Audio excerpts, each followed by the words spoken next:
City Ravi ಮೇಲಿನ ಹಲ್ಲೆಗೆ ಯತ್ನಿಸಿದಂತಹ ಪ್ರಕರಣಕ್ಕೆ ಸಂಬಂಧಪಟ್ಟಂತೆ ನೋಟಿಸ್ ನೀಡಿದ್ದ ಹಿನ್ನೆಲೆಯಲ್ಲಿ ವಿಚಾರಣೆಗೆ ಹಾಜರಾಗಿ ಉತ್ತರವನ್ನ ಕೊಟ್ಟಿದ್ದೇನೆ ಅಂತ ಬೆಂಗಳೂರಿನಲ್ಲಿ ಬಿಜೆಪಿ ಎಂಎಲ್ಸಿ ಸಿಟಿ ರವಿ ಅವರು ಹೇಳಿಕೆಯನ್ನ ಕೊಟ್ಟಿರುವಂತದ್ದು.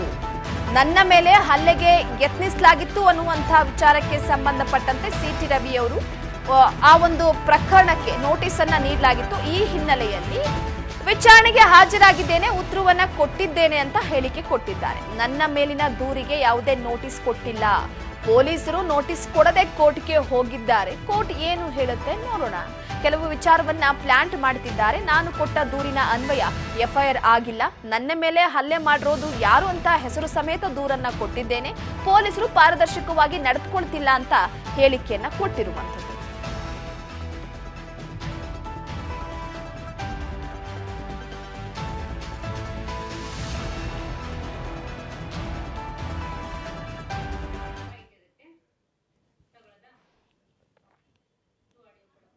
ಏನಂದ್ರೆ ನಿಮಗೆ ಅಂತ್ಯಕಂತಕ್ಕೆ ತನಿಖೆ ಹಂತದಲ್ಲಿ ನಾನು ಈ ವಿಷಯಗಳನ್ನು ವಿವರವಾಗಿ ಹೇಳಕ್ ಬರಲ್ಲ.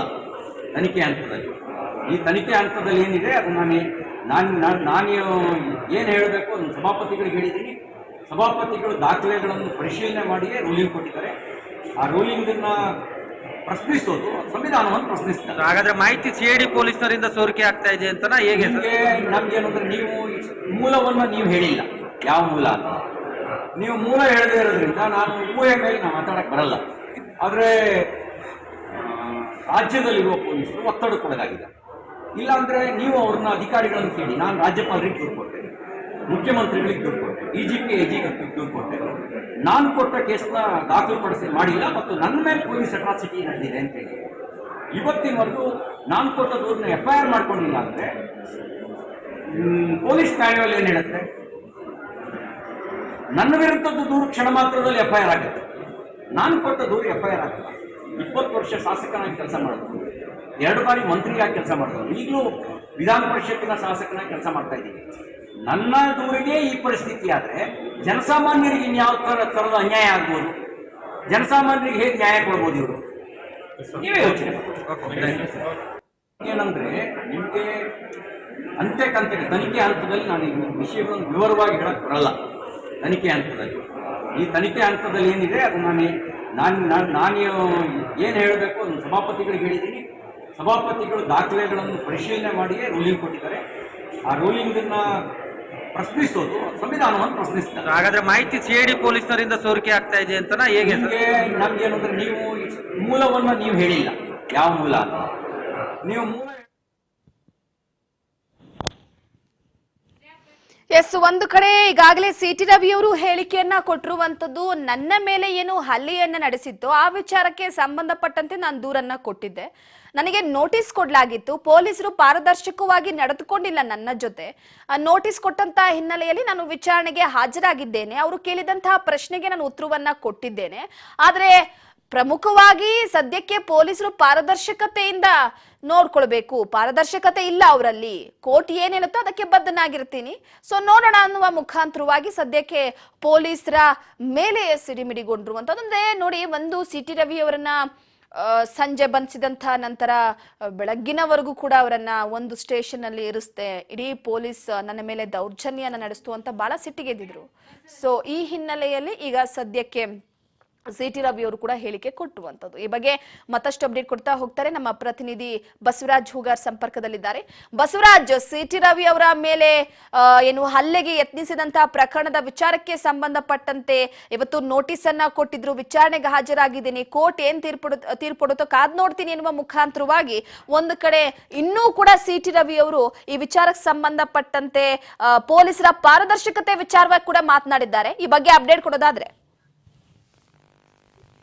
ರೂಪಾ, ಇವತ್ತು ಏನು ಪರಿಷತ್ನ ಸದಸ್ಯರಾಗಿರ್ತಕ್ಕ ಸಿಟಿ ಅವರಿಗೆ ನ್ಯಾಯಾಲಯ ನೋಟಿಸ್ ಕೊಟ್ಟಿತ್ತು, ಖುದ್ದಾಗಿ ಹಾಜರಾಗಬೇಕು ಅನ್ನುವಂತ ಈಗಾಗಲೇ ನ್ಯಾಯಾಲಯ ಅಂದ್ರೆ ಈಗ ಏನು ಬೆಳಗಾವಿಯ ಸುವರ್ಣಸೌಧದಲ್ಲಿ ನಡೆದಿರ್ತಕ್ಕಂಥ ಸಚಿವೆ ಲಕ್ಷ್ಮೀ ಹೆಬ್ಬಾಳ್ಕರ್ ಅವರ ವಿರುದ್ಧ ಅಶ್ಲೀಲ ಪದ ಬಳಕೆ ಆರೋಪದಲ್ಲಿ ಅವರ ಪ್ರಕರಣ ಕೂಡ ದಾಖಲಾಗಿತ್ತು.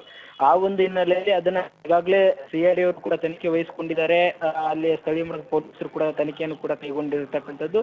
ಈ ವಿಚಾರಣೆ ನಡೆದಂತ ಸಂದರ್ಭದಲ್ಲಿ ಈಗ ನ್ಯಾಯಾಲಯಕ್ಕೂ ಕೂಡ ಹೋಗಿರ್ತಕ್ಕಂಥದ್ದು, ಅಂದ್ರೆ ಸಿ ಟಿ ರವಿ ಅವರು ಸರಿಯಾಗಿ ಸ್ಪಂದನೆ ಕೊಡ್ತಾ ಇಲ್ಲ ವಿಚಾರಣೆಗೆ ಅನ್ನುವಂತ ಆರೋಪ ಇದೆ ಅನ್ನುವಂಥದ್ದು. ಹಾಗಾಗಿ ನ್ಯಾಯಾಲಯ ಕೂಡ ಅವರಿಗೆ ಒಂದು ನೋಟಿಸ್ ಕೊಟ್ಟಿತ್ತು, ಅದರಂತೆ ಹಾಜರಾಗಬೇಕು ಅನ್ನುವಂಥದ್ದು. ಆದ್ರೆ ಇವತ್ತು ಸಿ ಟಿ ರವಿ ಅವರು ಹೇಳಿರ್ತಕ್ಕಂಥದ್ದು, ನಾನು ಖುದ್ದಾಗಿ ಬರಬೇಕು ಅಂತ ಯಾವುದೇ ಇಲ್ಲ, ಅದನ್ನ ಏನು ನಮ್ಮ ಲಾಯರ್ ಕೂಡ ಅದನ್ನ ನೋಡ್ಕೊಳ್ತಾರೆ. ಹಾಗಾಗಿ ನ್ಯಾಯಾಲಯ ನಮ್ಮ ಲಾಯರು ಯಾವ ರೀತಿ ಅದನ್ನ ನ್ಯಾಯದ ಒಂದು ರೀತಿಯ ಸಂವಿಧಾನ ಅಡಿಯಲ್ಲಿ ಯಾವ ರೀತಿಯಾಗಿ ಹೋಗ್ಬೇಕು, ಅವರ ಪ್ರೊಸೆಸಿಂಗ್ ಏನಿದೆ ಅದನ್ನ ಮಾಡ್ತಾರೆ. ಹಾಗಾಗಿ ನನ್ನ ಖುದ್ದಾಗಿ ಬರ್ಬೇಕಂತ ಏನು ನ್ಯಾಯಾಲಯ ಹೇಳಿಲ್ಲ, ಆದ್ರೆ ನೋಟಿಸ್ ಅನ್ನ ಕೊಟ್ಟಿದಾಗ ಅಂತಕ್ಕಂಥ ಮಾಹಿತಿ ಬಂದಿದೆ. ಹಾಗಾಗಿ ನಾವು ಅದನ್ನ ನಮ್ಮ ವಕೀಲರು ನೋಡ್ಕೊಳ್ತಾರೆ ಅನ್ನುವಂಥ ವಿಚಾರ ಕೂಡ ಹೇಳಿರ್ತಕ್ಕಂಥದ್ದು. ಇನ್ನೊಂದು ಪ್ರಮುಖವಾಗಿ ರೂಪ ಅವರು ಒಂದಿಷ್ಟು ಆರೋಪ ಮಾಡಿರ್ತಕ್ಕಂಥದ್ದು, ನಾನು ಕೂಡ ಒಂದು ದೂರನ್ನ ಖಾನಾಪುರ ಪೊಲೀಸ್ ಸ್ಟೇಷನ್ ಅಲ್ಲಿ ಕೊಟ್ಟಿದ್ದೇನೆ, ನನ್ನ ಮೇಲೆ ಹಲ್ಲೆ ಆಗಿದೆ ಅಂತಕ್ಕಂಥದ್ದು. ಆದ್ರೆ ಇದುವರೆಗೂ ಕೂಡ ಅದು FIR ಕೂಡ ಆಗಿಲ್ಲ, ಮುಂದೆಯೂ ಕೂಡ FIR ಆದ್ರೂ ಸಹಿತ ಮುಂದೆಯೂ ಕೂಡ ಅದು ಯಾವುದೇ ರೀತಿ ಪ್ರಕರಣ ತೆಗೆದುಕೊಂಡು ಹೋಗಿಲ್ಲ, ತನಿಖೆ ಕೂಡ ಆಗ್ತಾ ಇಲ್ಲ. ಹಾಗಾಗಿ ಪೊಲೀಸರು ಕೂಡ ವಾಣಿಜ್ಯ ಮಾಡ್ತಾ ಇಲ್ಲ ಅನ್ನುವಂಥದ್ದು, ಪ್ರಭಾವಿಗಳಿಂದ ಒಳಗಾಗ್ತಾ ಇದ್ದಾರೆ ಪೊಲೀಸರು, ಅವರ ಜವಾಬ್ದಾರಿ ಏನು ಅಂತಕ್ಕಂಥದ್ದನ್ನು ಕೂಡ ತಿಳಿದುಕೊಂಡಿಲ್ಲ. ಹಾಗಾಗಿ ಪೊಲೀಸರು ಕೂಡ ಎಲ್ಲ ಒಂದ್ ಕಡೆ ಅವರ ಕೆಲಸವನ್ನು ಅವ್ರು ನಿರ್ವಹಿಸ್ತಾ ಇಲ್ಲ, ಅವ್ರನ್ನ ನಿರ್ವಹಿಸ್ಲಿಕ್ಕೂ ಕೂಡ ಕೆಲವೊಂದಿಷ್ಟು ಬಿಡ್ತಾ ಇಲ್ಲ ಅನ್ನುವಂತ ಆರೋಪವನ್ನು ಕೂಡ ಇವತ್ತು ಸಿ ಟಿ ರವಿ ಅವರು ಮಾಡಿರ್ತಕ್ಕಂಥದ್ದು.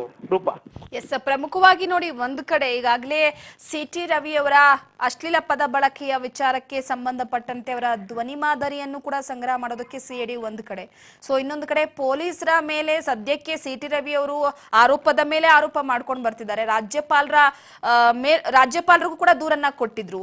ಸೊ ಎಲ್ಲೋ ಒಂದು ಕಡೆ ಸಿ ಟಿ ರವಿ ಅವರು ಈಗ ಸದ್ಯದ ಮಟ್ಟಿಗೆ ಈ ಅಶ್ಲೀಲ ಪದ ಬಳಕೆಯ ವಿಚಾರಕ್ಕೆ ಸಂಬಂಧಪಟ್ಟಂತೆ ಪ್ರೂವ್ ಆಗೋವರೆಗೂ ಕೂಡ ಸದ್ಯಕ್ಕೆ ಸ್ವಲ್ಪ ಇಕ್ಕಟ್ಟಿನ ಪರಿಸ್ಥಿತಿನೇ, ಅಕಸ್ಮಾತ್ ಪ್ರೂವ್ ಆದ್ರೂ ಕೂಡ ಇಕ್ಕಟ್ಟಿನ ಪರಿಸ್ಥಿತಿನೇ. ಖಂಡಿತ ರೂಪ, ಒಂದ್ ಕಡೆ ಸಿ ಟಿ ರವಿ ಅವರು ಕೂಡ ಹೇಳಿದ್ದಾರೆ, ಅವರು ಪ್ರಕರಣ ದಾಖಲಿಸಿದಂತ ಸಂದರ್ಭದಲ್ಲಿ ಅತಿ ವೇಗದಲ್ಲೇ ಆ ಪ್ರಕರಣ ಒಂದು CID ತನಿಖೆಗೆ ಹೋಗುತ್ತೆ, ಮತ್ತೆ ನನ್ನ ಕೂಡ ಬಂಧನ ಮಾಡ್ತಾರೆ, ಬೇರೆ ಬೇರೆ ಕಡೆ ತೆಗೆದುಕೊಂಡು ಹೋಗ್ತಾರೆ, ನನಗೆ ಏನೆಲ್ಲ ಕಿರುಕುಳ ಕೊಡಬೇಕು ಅವೆಲ್ಲವನ್ನು ಕೂಡ ಕೊಟ್ಟಿದ್ದಾರೆ. ಸೊ ಆದ್ರೆ ನಾನು ಕೂಡ ಪ್ರಕರಣ ದಾಖಲಿಸಿದಂತ ಸಂದರ್ಭದಲ್ಲಿ ಆ ಒಂದು ಪ್ರಕರಣ ಯಾವುದೇ ರೀತಿಯಲ್ಲೂ ಕೂಡ ಪ್ರೊಸೆಸಿಂಗ್ ಮುಂದೆ ಹೋಗೋದಿಲ್ಲ, ನನಗೊಂದು ಸಂವಿಧಾನ ಅವರಿಗೊಂದು ಸಂವಿಧಾನ ಇದೆಯಾ ಅನ್ನುವಂತ ಪ್ರಶ್ನೆಯನ್ನು ಕೂಡ ಮಾಡಿರ್ತಕ್ಕಂಥದ್ದು. ಇದರ ಮುಂದುವರೆದ ಭಾಗವಾಗಿ ನಾನು ರಾಜ್ಯಪಾಲರಿಗೂ ದೂರು ಕೊಟ್ಟಿದ್ದೇನೆ, ಸಭಾಪತಿಗಳಿಗೂ ಕೂಡ ದೂರು ಕೊಟ್ಟಿರ್ತಕ್ಕಂಥದ್ದು, ಮತ್ತೆ CM ಸಿದ್ದರಾಮಯ್ಯವ್ರಿಗೂ ಕೂಡ ಕೊಟ್ಟಿದ್ದೇನೆ. ನಾನು ಶಾಸಕರಾಗಿ, ವಿಧಾನ ಪರಿಷತ್ ಸದಸ್ಯರಾಗಿ, ಸಚಿವರಾಗಿ ಕೂಡ ಕೆಲಸ ಮಾಡಿದ್ದೇನೆ. ನನ್ನ ಇಷ್ಟು ಸುದೀರ್ಘ ರಾಜಕಾರಣದಲ್ಲಿ ನಾನು ಮಾಡಿರ್ತಕ್ಕಂಥದ್ದು ಇದ್ರೂ ಸಹಿತ ನನಗೆ ನನ್ನ ಪ್ರಕರಣವನ್ನೇ ಈ ರೀತಿಯಾಗಿ ತೆಗೆದುಕೊಂಡು ಹೋದ್ರೆ, ಇನ್ನು ಜನಸಾಮಾನ್ಯರಿಗೆ ಏನಾದ್ರೂ ಈ ಪರಿಸ್ಥಿತಿ ಬಂದ್ರೆ ಅವ್ರಿಗೆ ಯಾವ ರೀತಿಯಾಗಿ ಸರ್ಕಾರ ನಡೆದುಕೊಳ್ಳುತ್ತೆ, ಪೊಲೀಸ್ ಇಲಾಖೆ ನಡೆದುಕೊಳ್ಳುತ್ತೆ ಅನ್ನುವಂತ ಪ್ರಶ್ನೆಯನ್ನು ಕೂಡ ಮಾಡಿರ್ತಕ್ಕಂಥದ್ದು. ಹಾಗಾಗಿ ಈ ಒಂದು ಪ್ರಕರಣಕ್ಕೆ ಸಂಬಂಧಪಟ್ಟಂತೆ ನ್ಯಾಯಾಲಯದ ಮುಖಾಂತರ ನಾವು ಹೋರಾಟನ ಮಾಡ್ತೇವೆ. ಇನ್ನೊಂದು ಪ್ರಮುಖವಾಗಿ ವಿಧಾನಸಭೆ ಮತ್ತು ವಿಧಾನ ಪರಿಷತ್ ಎರಡು ಅಲ್ಲಿ ಆ ಒಂದು ವ್ಯಾಪ್ತಿ ಆದಂತ ಸಂದರ್ಭದಲ್ಲಿ ಏನಾದ್ರೂ ಘಟನೆ ಆದ್ರೆ ಅದನ್ನ ಶಿಕ್ಷಿಸುವ ಅಥವಾ ಅದು ಅವ್ರಿಗೆ ಕ್ರಮ ಕೈಗೊಳ್ಳುವಂತ ಅಧಿಕಾರ ವಿಧಾನಸಭೆ ಆದ್ರೆ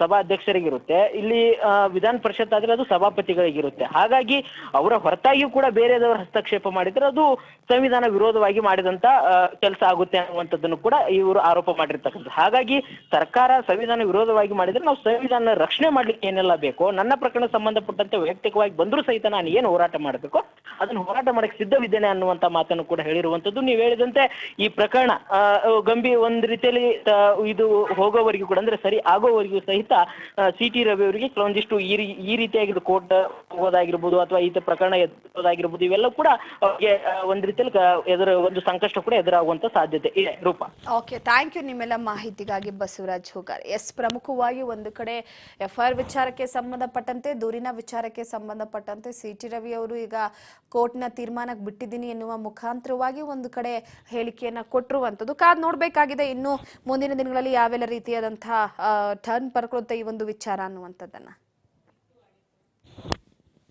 ಏನಂದ್ರೆ ನಿಮಗೆ ಅಂತ್ಯಕ್ಕೆ ತನಿಖೆ ಹಂತದಲ್ಲಿ ನಾನು ಈ ವಿಷಯಗಳನ್ನು ವಿವರವಾಗಿ ಹೇಳಕ್ ಬರಲ್ಲ.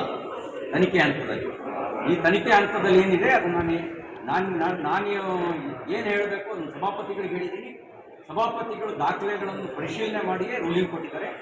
ಆ ರೂಲಿಂಗನ್ನ ಪ್ರಶ್ನಿಸೋದು ಸಂವಿಧಾನವನ್ನು ಪ್ರಶ್ನಿಸ್ತಾರೆ. ಹಾಗಾದ್ರೆ ಮಾಹಿತಿ CID ಪೊಲೀಸರಿಂದ ಸೋರಿಕೆ ಆಗ್ತಾ ಇದೆ ಅಂತನಾ ಹೇಗೆ? ನಮ್ಗೇನಂದ್ರೆ ನೀವು